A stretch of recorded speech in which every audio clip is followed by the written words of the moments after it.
भगवान श्री कृष्ण और सुदामा की मित्रता एक ऐसा प्रेरणादायक प्रसंग है जो जीवन में सच्ची मित्रता, निस्वार्थ प्रेम और समर्पण का अद्वितीय उदाहरण प्रस्तुत करता है। ये कहानी हमें ये सिखाती है कि सच्ची दोस्ती धन, दौलत या बाहरी भौतिक वस्तुओं पर निर्भर नहीं होती, बल्कि वह आत्मा के गहरे संबंधों और समर्पण से पनपती है। सुदामा, जो अत्यंत गरीब ब्राह्मण थे, उनके पास अपने मित्र कृष्ण के पास जाने के लिए न ही उचित वस्त्र थे और न ही उपहार, लेकिन उनके मन में केवल प्रेम और मित्रता थी। उनकी पत्नी ने उन्हें कृष्ण से मिलने के लिए प्रेरित किया ताकि वे अपने कठिन हालात से बाहर निकल सकें। सुदामा के पास उपहार के रूप में केवल चिवड़े थे और वे संकोच करते हुए भगवान श्री कृष्ण के पास पहुंचे। यहाँ से हमें सीखने की बात यह है कि जीवन में कभी भी अपनी कठिनाइयों के कारण अपनी आत्मगौरव को खोना नहीं चाहिए। भले ही सुदामा अत्यंत गरीब थे, परंतु वे अपनी मित्रता को लेकर अडिग थे। उन्होंने अपनी स्थिति को मित्रता के मार्ग में आने नहीं दिया। ये एक बड़ा सबक है। जीवन की चुनौतियों का सामना करते हुए भी हमें अपने मूल्यों और संबंधों को नहीं खोना चाहिए।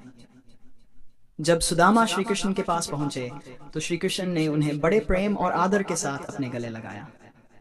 भगवान कृष्ण के लिए सुदामा की गरीबी, उनका फटे वस्त्र या उनका तुच्छ उपहार मायने नहीं रखते थे।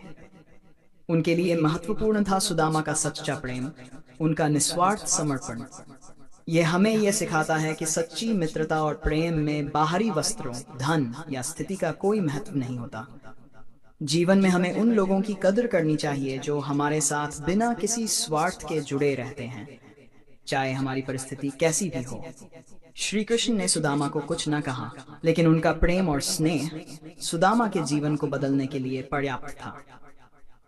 जब सुदामा वापस अपने घर पहुंचे, तो उन्होंने पाया कि उनका घर महलों में बदल चुका था और वे अब अत्यंत समृद्ध हो चुके थे।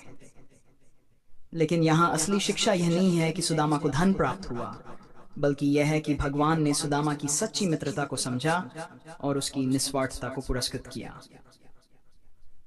जीवन में यह कहानी हमें यह सिखाती है कि जब हम सच्चे होते हैं, निस्वार्थ होते हैं और बिना किसी अपेक्षा के प्रेम और मित्रता निभाते हैं, तो जीवन हमें अप्रत्याशित रूप से पुरस्कृत करता है।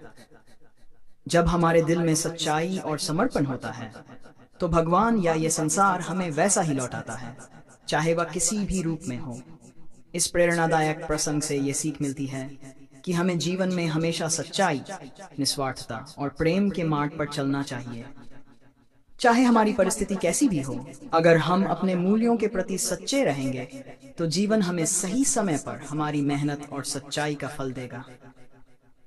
श्री कृष्ण और सुदामा की मित्रता हमें यह संदेश देती है कि मित्रता केवल दिखावे पर आधारित नहीं होनी चाहिए, बल्कि वह सच्ची भावना और निस्वार्थ प्रेम पर आधारित होनी चाहिए।